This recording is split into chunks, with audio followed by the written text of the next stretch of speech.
ಮಾಜಿ ಸೈನಿಕರ ಸಂಘ ಅಬ್ಬಕ್ಕ ವಲಯ ರಿಜಿಸ್ಟರ್ಡ್ ಇದರ ವತಿಯಿಂದ ಇವತ್ತು ನಾವು 75ನೇ ವರ್ಷದ ಸ್ವಾತಂತ್ರ್ಯೋತ್ಸವದ ಆಚರಣೆಯ ಸಂಭ್ರಮದಲ್ಲಿ ನಾವೆಲ್ಲ ಒಟ್ಟು ಸೇರಿದ್ದೇವೆ. ಇವತ್ತು ನಮಗೆ ತುಂಬ ಖುಷಿ. ದೇಶ 75ನೇ ವರ್ಷದ ಸ್ವಾತಂತ್ರ್ಯೋತ್ಸವವನ್ನು ಆಚರಿಸುತ್ತಿದೆ.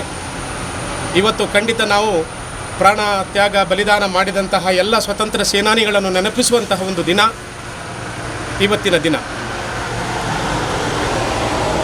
ಇವತ್ತು ನಮಗೆ ಸ್ವಾತಂತ್ರ್ಯ ಸಿಕ್ಕಿ 75 ವರ್ಷ ಆದರೂ ನಾವು ಈ 75 ವರ್ಷಗಳಲ್ಲಿ ಏನೆಲ್ಲ ಸಾಧಿಸಿದ್ದೇವೆ ಅದರ ಬಗ್ಗೆ ಒಂದು ಚಿಂತನೆ ಮಾಡುವಂತಹ ಒಂದು ದಿನ.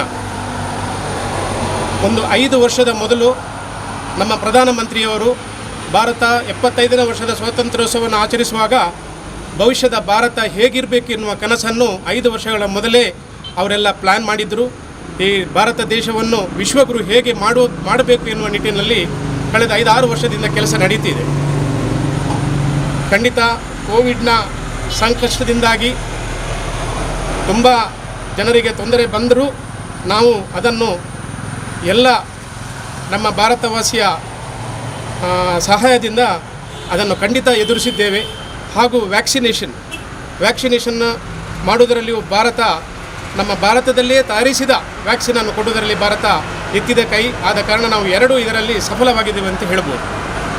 ಇವತ್ತು ಏನು ನಮಗೆ 1942ರಲ್ಲಿ ಸ್ವಾತಂತ್ರ್ಯ ಸಿಗುವಾಗ ಮಹಾತ್ಮ ಗಾಂಧೀಜಿಯವರು ಒಂದು ಸ್ವಪ್ನ ಕಂಡಿದ್ದರು. ರೊಟ್ಟಿ ಕಪಡ ಮಕಾನ್, ಯಾರಿಗೆ ಎಲ್ಲ ಭಾರತೀಯರಿಗೆ ಅದು ಯಾವಾಗ ಸಿಗ್ತದೆ ಆವಾಗ ನಮ್ಮ ಭಾರತ ಪರಿಪೂರ್ಣ ಸ್ವಾತಂತ್ರ್ಯ ಆಗ್ತದೆ ಅಂತ ಹೇಳಿ ಅವರದೊಂದು ಕನಸು ಕಂಡಿದ್ದರು. ಖಂಡಿತ ಆ ಮಾತು ಈಗ ಸತ್ಯ ಆಗ್ತಾ ಇದೆ. ಎಲ್ಲ ಭಾರತೀಯರಿಗೂ ರೊಟ್ಟಿ ಕಪಡ ಮಕಾನ್ ಸಿಗುವ ನಿಟ್ಟಿನಲ್ಲಿ ನಮ್ಮ ಕೇಂದ್ರ ಸರ್ಕಾರ, ನಮ್ಮ ಪ್ರಧಾನಮಂತ್ರಿಯವರು ಆ ನಿಟ್ಟಿನಲ್ಲಿ ಒಳ್ಳೆ ಕೆಲಸ ಮಾಡ್ತಾ ಇದ್ದಾರೆ. ಹಾಗಾಗಿ ಭಾರತ ವಿಶ್ವಗುರು ಆಗಿ ಎದ್ದು ನಿಂತಿದೆ. ಹಾಗೂ ನಮ್ಮ ವಿಶ್ವವೇ ನಮ್ಮ ಕಡೆ ನೋಡುವ ಹಾಗೆ ನಮ್ಮ ಭಾರತ ಈಗ ಈ ಸ್ಥಿತಿಯಲ್ಲಿದೆ. ಈ ರೀತಿಯಲ್ಲಿ ನಮ್ಮ ಮಾಜಿ ಸೈನಿಕರ ಸಂಘ ಅಬ್ಬಕ್ಕ ವಲಯ ಪ್ರತಿ ವರ್ಷವೂ ನಾವು ಒಳ್ಳೆ ಅದ್ಧೂರಿಯಾಗಿ ಸ್ವಾತಂತ್ರ್ಯೋತ್ಸವವನ್ನು ಆಚರಣೆ ಮಾಡ್ತಿದ್ದೇವೆ.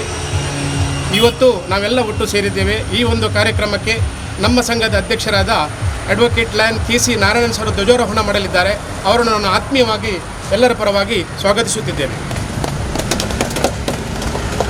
ಹಾಗೂ ನಾವೆಲ್ಲ ಮಾಜಿ ಸೈನಿಕರು, ನಮ್ಮ ಜೊತೆ ಒಬ್ಬರು ಸರ್ವಿಂಗ್ ಸೋಲ್ಜರ್ ಇದ್ದಾರೆ ಅಂತ ಹೇಳಿದರೆ ನಮಗೆ ತುಂಬ ಖುಷಿ. ಕಳೆದ ಸ್ವಾತಂತ್ರ್ಯೋತ್ಸವದ ಸಂಭ್ರಮದಲ್ಲಿ ಒಬ್ಬರು ಸರ್ವಿಂಗ್ ಸೋಲ್ಜರ್ ಸುಬೇದಾರ್ ನಾಗರಾಜ್ ಸರ್ ನಮ್ಮ ಜೊತೆ ಇದ್ದರು. ಇವತ್ತು ನಮ್ಮ ಆತ್ಮೀಯರೇ, ನಮ್ಮ ಊರಿನವರಾದ ಸುಬೇದಾರ್ ಸುದಿನ್ ಬೇಕಲ್ ಅವರು AAD ಆರ್ಮಿ ಏರ್ ಡಿಫೆನ್ಸ್ನಲ್ಲಿ ಕೆಲಸ ಮಾಡುವವರು ರಜೆಯಲ್ಲಿ ಬಂದಿದ್ದಾರೆ. ನಮಗೆ ತುಂಬ ಖುಷಿ. ಅವರು ಮುಖ್ಯ ಅತಿಥಿಯಾಗಿ ನಮ್ಮಲ್ಲಿ ಭಾಗವಹಿಸಿದ್ದಾರೆ. ಅವರನ್ನು ನಮ್ಮ ಎಲ್ಲ ಸಂಘದ ಪರವಾಗಿ ಆತ್ಮೀಯವಾಗಿ ಸ್ವಾಗತಿಸುತ್ತಿದ್ದೇನೆ. ನಮ್ಮ ಎಲ್ಲ ಕಮಿಟಿ ಮೆಂಬರ್ಸ್ ಹಾಗೂ ಅಡ್ವೈಸರಿ ಕಮಿಟಿ ಹಾಗೂ ನಮ್ಮ ಕೋಶಾಧಿಕಾರಿಯಾದ ಸುಧಾಕರ್ ಅವರು ಹಾಗೂ ಎಲ್ಲ ನಮ್ಮ ಹಿರಿಯವರು ಎಲ್ಲರೂ ಬಂದಿದ್ದಾರೆ. ಅವರನ್ನು ಆತ್ಮೀಯವಾಗಿ ಸ್ವಾಗತಿಸುತ್ತಿದ್ದೇನೆ. ಹಾಗೂ ಈ ಒಂದು ಕಾರ್ಯಕ್ರಮವನ್ನು ಯಶಸ್ವಿ ಮಾಡಿಕೊಡಬೇಕಾಗಿ ಎಲ್ಲರ ಹತ್ರ ಕೇಳ್ಕೊಳ್ತಿದ್ದೇವೆ.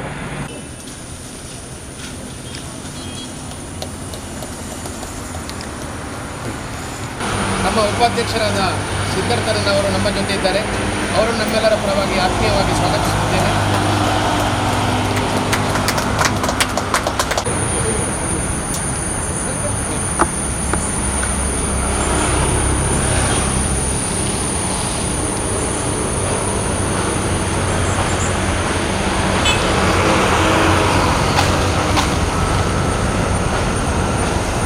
Salute!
ಮಾಜಿ ಸೈನಿಕರ ಸಂಘ ಹಬ್ಬಕ್ಕ ವಲಯ ಇದರ ವತಿಯಿಂದ 75ನೇ ಸ್ವಾತಂತ್ರ್ಯ ದಿನಾಚರಣೆಯನ್ನು ಇವತ್ತು ನಾವು ಮಾಡ್ತಾ ಇದ್ದೇವೆ. 75ನೇ ಸ್ವಾತಂತ್ರ್ಯೋತ್ಸವ ಅಂತ ಹೇಳೋದು, 75ನೇ ಸ್ವಾತಂತ್ರ್ಯ ದಿನಾಚರಣೆ ಹೇಳೋದು ಅದರಲ್ಲಿ ಸ್ವಲ್ಪ ವ್ಯತ್ಯಾಸ ಇದೆ. ಕೆಲವರಿಗೆ ಈಗಲೂ ಒಂದು ಮನಸ್ಸಿನಲ್ಲಿ ಒಂದು ಶಂಕೆ ಇದೆ, 75ನೇ ದಿನಾಚರಣೆನ ಅಲ್ಲ 75ನೇ ವರ್ಷಾಚರಣೆನ. ಇದು ಒಂದು ಮಾತಿನಲ್ಲಿ ನಮಗದು ಅರ್ಥ ಆಗೋದಂಗೆ ಹೇಳ್ತೀನಿ ನಾನು. ಒಂದು ಮಗು ಹುಟ್ಟಿದಾಗ ಆ ಹುಟ್ಟಿದ ದಿನವನ್ನು ನಾವು ಬರ್ತ್ಡೇ ಅಂತ ಹೇಳ್ತೀವಿ, ಹುಟ್ಟಿದ ದಿನ. 1 ವರ್ಷ ಆಗುವಾಗ ನಾವೇನು ಮಾಡ್ತೀವಿ ಅಂತ ಹೇಳಿದ್ರೆ ಮಗುವಿನ 1 ವರ್ಷಾಚರಣೆ ಮಾಡ್ತೀವಿ. ಅಂದರೆ ನಾವು ಹೇಳೋದು ಏನು ಅಂತ ಹೇಳಿದ್ರೆ ಒಂದಿನ ಹುಟ್ಟಿದ ಹಬ್ಬ ಅಂತ ಹೇಳ್ತೀವಿ. ತಪ್ಪದು. ಯಾಕೆಂತ ಹೇಳಿದ್ರೆ 1 ವರ್ಷ ಆಯಿತು, ಹುಟ್ಟಿದ ಹಬ್ಬ ಯಾವಾಗ? ಹುಟ್ಟಿದಾಗ ಹುಟ್ಟಿದ ಹಬ್ಬ. ಹಾಗೆ 1947ರಲ್ಲಿ ನಮಗೆ ಸ್ವಾತಂತ್ರ್ಯ ಸಿಕ್ಕಿದಾಗ ಆ ಮೊದಲನೇ ದಿನ ಸ್ವಾತಂತ್ರ್ಯ ದಿನ. ಹಾಗೆ ಇವತ್ತು 75ನೇ ಸ್ವಾತಂತ್ರ್ಯ ದಿನ. ಇದನ್ನು ನಾವು ಅರ್ಥ ಮಾಡ್ಬೋದು ಮೊದಲನೇದಾಗಿ. ಎರಡನೇದಾಗಿ ಇಡೀ ವಿಶ್ವದಲ್ಲಿ, ಇಡೀ ಪ್ರಪಂಚದಲ್ಲಿ ಸ್ವಾತಂತ್ರ್ಯ ದಿನ, ಸ್ವಾತಂತ್ರ್ಯ ಆಘೋಷಣೆ ಎಲ್ಲ ಕಂಟ್ರಿಗಳಲ್ಲಿಯೂ ಆಘೋಷಣೆ ಮಾಡ್ತಾ ಇರೋದು ಒಂದು ಭಾರತದ ಒಂದೇ ಒಂದು ಸ್ವಾತಂತ್ರ್ಯ ದಿನ. ಎಲ್ಲರಿಗೂ ಆಶ್ಚರ್ಯವಾಗ್ಬೋದು, ಅದು ಯಾಕೆ? ಎಲ್ಲ ರಾಷ್ಟ್ರಗಳಲ್ಲಿಯೂ ಅವರವರದಾಗಿರುವ ಸ್ವಾತಂತ್ರ್ಯ ದಿನಾಚರಣೆ ಮಾಡ್ತಾರಪ್ಪ, ಭಾರತದ ಯಾಕೆ ಎಲ್ಲ ರಾಷ್ಟ್ರಗಳಲ್ಲೂ ಮಾಡಬೇಕು? ಇತ್ತೀಚೆಗೆ ನೀವು ನೋಡಿರ್ಬೋದು, ಸಾಮಾಜಿಕ ಜಾಲತಾಣಗಳಲ್ಲಿ, ಪೇಪರ್ಗಳಲ್ಲಿ, ಎಲ್ಲ ಇದರಲ್ಲೂ ಟಿ ವಿಯಲ್ಲಿ ಎಲ್ಲ ಬರ್ತದೆ. ಅಮೇರಿಕಾದಲ್ಲಿ ಭಾರತದ ಸ್ವಾತಂತ್ರ್ಯ ದಿನವನ್ನು ಆಚರಣೆ ಮಾಡಿದ್ರು, ಆಸ್ಟ್ರೇಲಿಯಾದಲ್ಲಿ ಮಾಡಿದ್ರು, ಬ್ರಿಟನ್ನಲ್ಲಿ ಮಾಡಿದ್ರು, ಫ್ರಾನ್ಸ್, ಇಟಲಿ, ಜರ್ಮನಿ ಎಲ್ಲ ಕಡೆಯೂ ನಮ್ಮ ಸ್ವಾತಂತ್ರ್ಯ ದಿನವನ್ನು ಅವರು ಆಚರಣೆ ಮಾಡ್ತಾರೆ. ಯಾಕೆ?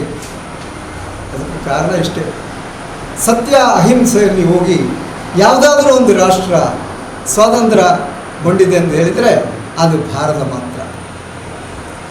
ಹಾಗಾಗಿ ಬೇರೆ ರಾಷ್ಟ್ರಗಳು ಕೂಡ ನಮ್ಮನ್ನೇ ನೋಡ್ತಾ ಇದ್ದಾರೆ, ಇವರೇನು ಮಾಡ್ತಾರೆ.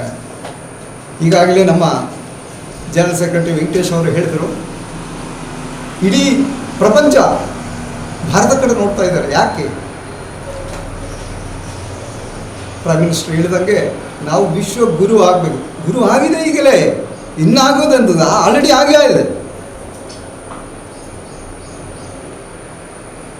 ಜೂನ್ 21ರಲ್ಲಿ ತಮಗೆಲ್ಲರಿಗೂ ಗೊತ್ತಿರುತ್ತೆ, ಇಡೀ ಪ್ರಪಂಚದಲ್ಲಿ 192 ರಾಷ್ಟ್ರ, 192 ಈ ವರ್ಷ 200ಕ್ಕಿಂತ ಹೆಚ್ಚು ರಾಷ್ಟ್ರಗಳ ಯೋಗ ದಿನಾಚರಣೆ ಮಾಡಿದೆ. ಈ ಯೋಗದ ಕೊಡುಗೆ ಯಾರು ಕಲಿಸಿ? ಯೋಗ ಗುರು ಯಾರು? ಭಾರತ. ಇಡೀ ಅಮೆರಿಕದಲ್ಲಿ, ಬ್ರಿಟನ್ನಲ್ಲಿ ಎಲ್ಲ ಸೈಂಟಿಸ್ಟ್ಗಳು, ದೊಡ್ಡ ದೊಡ್ಡ ಸೈಂಟಿಸ್ಟ್ಗಳಿದ್ದಾರೆ. ಯಾರು ಅವರಲ್ಲ, ನಮ್ಮ ಅಬ್ದುಲ್ ಕಲಾಮಿನ ಶಿಷ್ಯರು. ಅವರು ಅಲ್ಲಿ ಹೋಗಿ ಸೆಟ್ಲ್ ಆಗಿ ಅವರ ಅನುಕೂಲಕ್ಕಾಗಿ ಅವರು ಅಲ್ಲಿ ಮಾಡ್ತಾ ಇದ್ದಾರೆ. ಬಟ್ ಅವರೆಲ್ಲ ನಮ್ಮವರೇ, ನಮ್ಮ ಭಾರತದಿಂದ ಹೋಗಿ ಅಲ್ಲಿ ಸೆಟ್ಲ್ ಆಗಿರ್ಬೋದು. ಹಾಗಾಗಿ ನಮ್ಮ ಸ್ವಾತಂತ್ರ್ಯ ದಿನ, ನಮ್ಮ ಸ್ವಾತಂತ್ರ್ಯೋತ್ಸವ ಅದು ಬಹಳಷ್ಟು ಮಹತ್ವ ಪಡೆದಿರುವುದು. 1947ರಲ್ಲಿ ಬ್ರಿಟಿಷರ್ಸ್ ಇಲ್ಲಿ ಬಿಟ್ಟು ಹೋಗುವಾಗ सोने की चिड़िया करके पुकारने वाला इस भारत को जब वो लोग छोड़ कर गए तो यहाँ पर शून्य के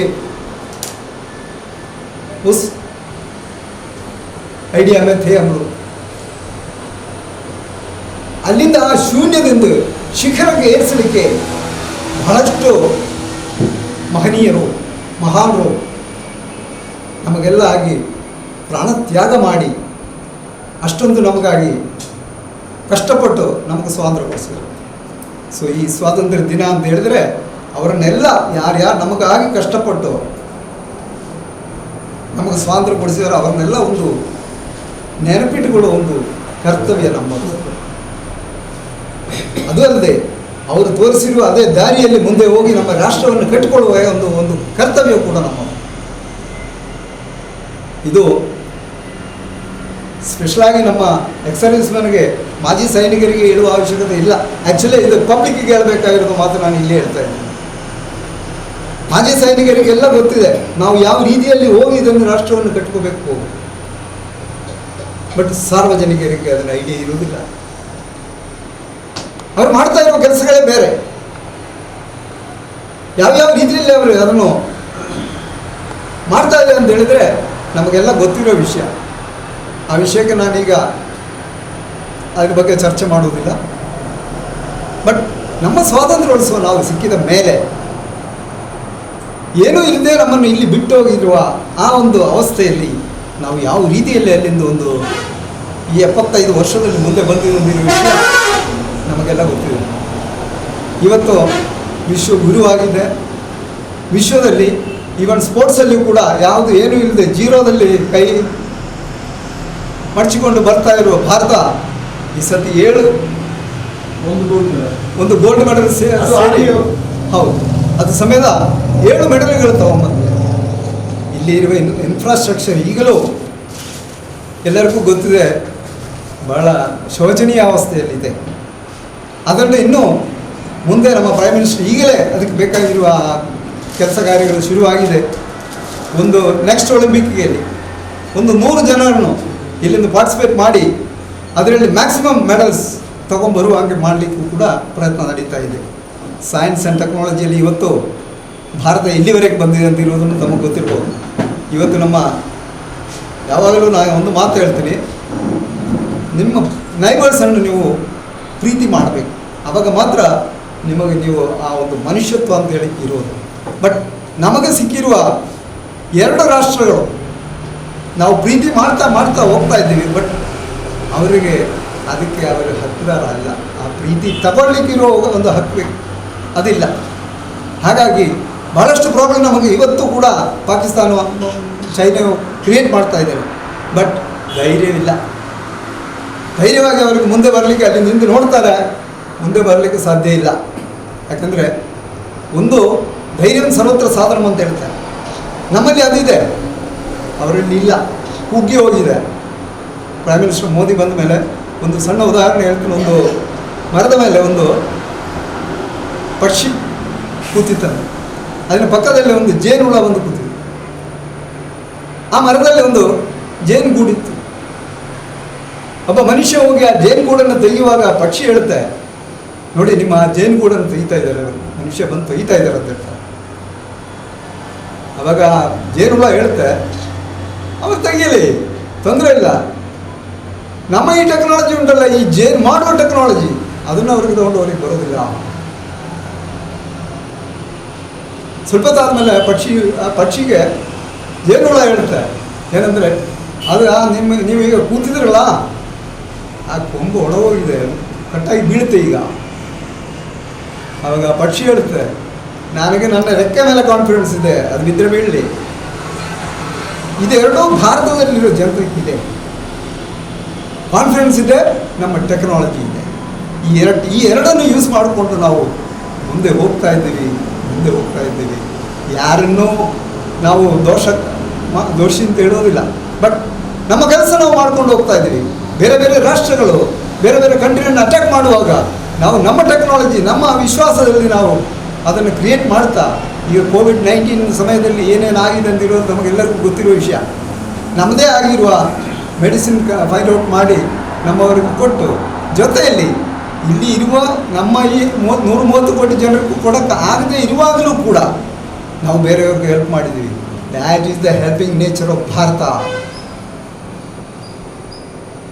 ನಮಗಿಲ್ಲಾಂದರೂ ಕೂಡ ನಾವು ಇರುವುದರಲ್ಲಿ ಒಂದು ಪೋರ್ಷನ್ ಬೇರೆಯವ್ರಿಗೆ ಕೊಡಬೇಕು. ಆವಾಗ ಮಾತ್ರ ಸೌಖ್ಯ ಸಂಪತ್ತೆಲ್ಲ ಬರುತ್ತೆ, ನಮಗೂ ಬರುತ್ತೆ. ಆ ದೇವರಿಗೆ ಗೊತ್ತಿದೆ, ಇರುವುದರಲ್ಲಿ ಒಂದು ಭಾಗ ನಾವು ಹಂಚಿ ಜೀವನ ಮಾಡಬೇಕು. ಏನು ಇಲ್ಲದೆ ಇರುವವ್ರಿಗೆ ಯಾರು ಕೊಡ್ತಾರೆ? ಅವ್ರಿಗೆ ಹೆಲ್ಪ್ ಮಾಡಬೇಕು. ಎಷ್ಟೋ ಜನ ನಮ್ಮವರೇ ಭಾರತೀಯರು ಹೇಳಿದರು, ನಮಗೆ ಈ 130 ಕೋಟಿ ಜನಗಳಿಗೆ ನೀವು ಪೂರೈಸಲಿಕ್ಕೆ ಆಗಲಿಲ್ಲ, ನೀವು ಹೊರಗಡೆ ಸಪ್ಲೈ ಮಾಡ್ತೀರಿ. ಮಾಡಬೇಕು. ಮಾಡಿದಾಗ ಮಾತ್ರ ಆ ದೇವರು ಮೆಚ್ಚುತ್ತಾನೆ. ಹಾಗಾಗಿ ನಮ್ಮ ಈ 75ನೇ ಸ್ವಾತಂತ್ರ್ಯ ದಿನಾಚರಣೆ ಅರ್ಥಪೂರ್ಣವಾಗಿ ಎಲ್ಲ ಕಡೆಯೂ ಇಡೀ ಭಾರತದಲ್ಲೂ ಇಡೀ ಪ್ರಪಂಚದಲ್ಲಿ ನಡೀತಾ ಇದೆ. ಹಾಗೆ ನಮಗೂ ಭಾಳ ಖುಷಿಯಾಗಿದೆ. ಇವತ್ತು ನಮ್ಮವರು ಮಾಜಿ ಸೈನಿಕರೆಲ್ಲರೂ ಬಂದಿದ್ದಾರೆ. ಜೊತೆಯಲ್ಲಿ ಇವತ್ತು ನಮ್ಮ ಗೆಸ್ಟ್ ಆಗಿ ಸುಬೇದಾರ್ ಸುದೀನ್ ಅವರಿದ್ದಾರೆ. ಭಾಳ ಸಂತೋಷ. ಅವರು ವರ್ಷ ನಮಗೊಬ್ಬರು ಈ ಥರ ಸಿಗ್ತಾರೆ. ಹೋದ ವರ್ಷ ಕೂಡ ಒಬ್ಬರು ಬಂದಿದ್ದರು. ಅವರ relation with the ex service man and service people ಅದು ಯಾವಾಗಲೂ ನಾವು ಮೇಂಟೈನ್ ಮಾಡಬೇಕು. ನಾಳೆ ನೀವು ನಮ್ಮ ಜೊತೆಯಲ್ಲಿ ಸೇರಬೇಕಾಗಿರುವರು. ಹಾಗಾಗಿ ಇದನ್ನೆಲ್ಲ ನಾವು ಅರ್ಥ ಮಾಡಿಕೊಂಡು ಇನ್ನು ಮುಂದೆ ನಮ್ಮ ಈ ಒಂದು ಹಬ್ಬಕ್ಕ ವಲಯದ ಬಹಳಷ್ಟು ಕಾರ್ಯಕ್ರಮಗಳು ಇಲ್ಲಿ ಆಗ್ತಾ ಇದೆ. ಎಲ್ಲರೂ ನಾವು ಎಲ್ಲ ಟೈಮಲ್ಲಿ ಎಲ್ಲ ಮೀಟಿಂಗಲ್ಲೂ ಅಟೆಂಡ್ ಮಾಡಿ ಅದನ್ನೆಲ್ಲ ಆ ಬೆನಿಫಿಟನ್ನು ಪಡ್ಕೊಳ್ಳಿ. ನಾವು ರಾಷ್ಟ್ರಕ್ಕಾಗಿ ಕಷ್ಟಪಟ್ಟು ಯುದ್ಧ ಮಾಡಿ ಲಡಾಖ್ ಅಲ್ಲಿ ಎಲ್ಲ -40 ಡಿಗ್ರಿ -45 ಡಿಗ್ರಿ ಸೆಂಟಿಗ್ರೇಡಲ್ಲಿ ನಾವು ಕೆಲಸ ಮಾಡಿ ಬಂದಿರುವವರು ಅದು ಈ ಸಾರ್ವಜನಿಕರಿಗೆ ಅದು ಗೊತ್ತಾಗಲ್ಲ. ಬಟ್ ನಮ್ಮ ಪ್ರೀತಿ ವಿಶ್ವಾಸದಲ್ಲಿ ನಾವು ಒಂದು ಸತಿ ಸೇರಿ ನಾವು ಮಾತಾಡಿದಾಗ ನಮ್ಮ ಸಂತೋಷವನ್ನು ಎಲ್ಲರಿಗೂ ಹಂಚಿಕೋಬಹುದು. ಯಾರ್ಯಾರಿಗೆ ಏನೇನು ಸಮಸ್ಯೆಗಳಿದೆ ನಮ್ಮ ಈ ಫೋರಮ್ ಮುಖಾಂತರ ನಾವು ಮುಂದೆ ಅದನ್ನು ತಗೊಂಡು ಅದನ್ನು ಸಾಲ್ವ್ ಮಾಡಲಿಕ್ಕೆ ನಮ್ಮ ಎಲ್ಲ ಮಿನಿಸ್ಟರ್ಸು MLA MP ಅವರು ಎಲ್ಲರೂ ನಮಗೆ ಹೆಲ್ಪ್ ಮಾಡ್ತಾರೆ ಎಂದಿರುವ ಒಂದು ಆಶಾಭಾವನೆಯೊಂದಿಗೆ ತಮಗೆಲ್ಲರಿಗೂ ದೇವರ ಆರೋಗ್ಯ ಸೌಖ್ಯ ಸಂಪತ್ತು ಸಮೃದ್ಧಿ ಎಲ್ಲ ಕೊಟ್ಟು ಕಾಪಾಡಲಿ ಅಂತ ಆಶಿಸುತ್ತಾ ನಾನು ಇನ್ನೊಮ್ಮೆ 75ನೇ ಸ್ವಾತಂತ್ರ್ಯ ದಿನಾಚರಣೆಯ ಎಲ್ಲರಿಗೂ ಅದರ ಅಮೃತ ಮಹೋತ್ಸವದ ಶುಭಾಶಯಗಳು ಕೋರುತ್ತಾ ನನ್ನ 2 ಮಾತನ್ನು ಮುಗಿಸ್ತೀನಿ. ಜೈ ಭಾರತ್ ಮಾತೆ, ಜೈ ಕರ್ನಾಟಕ. 75ನೇ ವರ್ಷದ ಅಮೃತ ಮಹೋತ್ಸವ ಈ ಒಂದು ಶುಭ ಸಂದರ್ಭದಲ್ಲಿ ಮಾಜಿ ಸೈನಿಕರ ಸಂಘ ಅಬ್ಬಕ್ಕ ವಲಯ ರಿಜಿಸ್ಟರ್ಡ್ ಇದರ 75ನೇ ವರ್ಷದ ಸ್ವಾತಂತ್ರ್ಯೋತ್ಸವದ ಈ ಶುಭ ಸಂದರ್ಭದಲ್ಲಿ ಇವತ್ತು ಫ್ಲ್ಯಾಗ್ ವಾಸ್ಟ್ ಮಾಡಿ ಧ್ವಜಾರೋಹಣ ಮಾಡಿದಂತಹ ನಮ್ಮ ಸಂಘದ ಅಧ್ಯಕ್ಷರಾದ ಅಡ್ವೊಕೇಟ್ KC ನಾರಾಯಣ್ ಇವರಿಗೆ ನಮ್ಮ ಸಂಸ್ಥೆಯ ವತಿಯಿಂದ ಅನಂತ ಧನ್ಯವಾದಗಳನ್ನ ಅರ್ಪಿಸ್ತಾ ಇದ್ದೇನೆ. ಅದೇ ರೀತಿ ಈ ದಿನ ನಾವು ಚೀಫ್ ಗೆಸ್ಟ್ ಆಗಿ ಯಾರನ್ನಾದರೂ ನಾವು ಇನ್ವೈಟ್ ಮಾಡಬೇಕಂತೇಳಿ ಇತ್ತು. ಅದೇ ಸಂದರ್ಭದಲ್ಲಿ ನಮಗೆ ಪರಿಚಯದವರೇ ಆದ ನಮಗೆ ಈ ಮೊದಲು ಕೂಡ ನಮ್ಮ ಸಂಘಟನೆಯಲ್ಲಿ ಜೋಡಿಸಿಕೊಂಡಿದ್ದರು. ನಾವು ಪ್ರಾರಂಭದ ದಿನದಲ್ಲಿ ಕೂಡ ನಾವು ಚರ್ಚೆ ಮಾಡಿದ್ದೇವೆ. ಆ ಸಂದರ್ಭದಲ್ಲಿ ಕೂಡ ನಮ್ಮ ಜೊತೆ ಇದ್ದವರು ಸುದೀನ್ ಅವರು ಇದಕ್ಕಿಂತ ಮೊದಲು ಕೂಡ ನಮ್ಮ ಜೊತೆ ಬಂದು ಮೀಟಿಂಗಲ್ಲಿ ಭಾಗವಹಿಸಿದರು. ಇವಾಗ ಈ ಸಂದರ್ಭದಲ್ಲಿ ಅವರು ರಜೆಯಲ್ಲಿ ಇದ್ದರು. ಸಂತೋಷದ ವಿಷಯ ಈ ದಿನ ನಮ್ಮ ಜೊತೆ ಸೇರಿಕೊಂಡಿದ್ದಾರೆ. ಸುಬೇದಾರ್ ಸುದೀನ್ ಅವರನ್ನು ಕೂಡ ಈ ಸಂದರ್ಭದಲ್ಲಿ ಸ್ವಾಗತಿಸ್ತಾ ಧನ್ಯವಾದಗಳನ್ನು ಅರ್ಪಿಸ್ತಾ ಇದ್ದೇನೆ. ಅದೇ ರೀತಿ ಈ ಒಂದು ಕಾರ್ಯಕ್ರಮಕ್ಕೆ ನಮಗೆ ಇವತ್ತು ಸಿಹಿ ತಿಂಡಿ ವಿತರಣೆ ಮಾಡಿದಂಥ ನಮ್ಮ KC ನಾರಾಯಣ್ ಸರ್ ಇವರಿಗೆ ಕೂಡ ಈ ಧನ್ಯವಾದಗಳನ್ನು ಅರ್ಪಿಸ್ತಾ ಇದ್ದೇನೆ. ನಮ್ಮ ಸಂಘಟನೆಯ ಅಡ್ವೈಸರಿ ಕಮಿಟಿ ಮತ್ತು ಉಪಾಧ್ಯಕ್ಷರಾದ ಸಿದ್ಧಾರ್ಥನವರು ಕೂಡ ಸಮಯಕ್ಕೆ ಸಂದರ್ಭದಲ್ಲಿ ಬಂದು ಈ ಸಭೆಗೆ ಸೇರಿಕೊಂಡಿದ್ದಾರೆ. ಇವರಿಗೆ ಕೂಡ ಧನ್ಯವಾದಗಳನ್ನು ಅರ್ಪಿಸ್ತಾ ಇದ್ದೀನಿ. ಸ್ವಾಗತ ಭಾಷಣವನ್ನು ಮಾಡಿದಂತಹ ನಮ್ಮ ಸಂಸ್ಥೆಯ general secretary Shri K. Venkatesh Kumpala ಇವರಿಗೆ ಕೂಡ ಧನ್ಯವಾದಗಳನ್ನು ಅರ್ಪಿಸ್ತಾ ಇದ್ದೇನೆ. COVID-19 ಇದರ ಮಧ್ಯೆ ಕೂಡ ಎಲ್ಲ social distance, mask and sanitiser ಇದನ್ನೆಲ್ಲ ಯೂಸ್ ಮಾಡಿ ಒಂದು ಚಂದವಾದ ಕಾರ್ಯಕ್ರಮ ನಡೆಯಬೇಕಾದರೆ ಅದಕ್ಕೆ ಕೂಡ ಎಲ್ಲ ಸದಸ್ಯರ ಸಹಾಯ ಅಗತ್ಯ ಇತ್ತು. ಎಲ್ಲರೂ ಬಂದು ಇವತ್ತು ಈ ಒಂದು ಕಾರ್ಯಕ್ರಮ ಚಂದವಾಗಿ ನಡೆಸುವಂಥ ಸಂದರ್ಭದಲ್ಲಿ ನಮ್ಮ ಜೊತೆ ಇದ್ದೀರಿ. ಎಲ್ಲರಿಗೂ ಕೂಡ ಧನ್ಯವಾದಗಳನ್ನು ಅರ್ಪಿಸ್ತಾ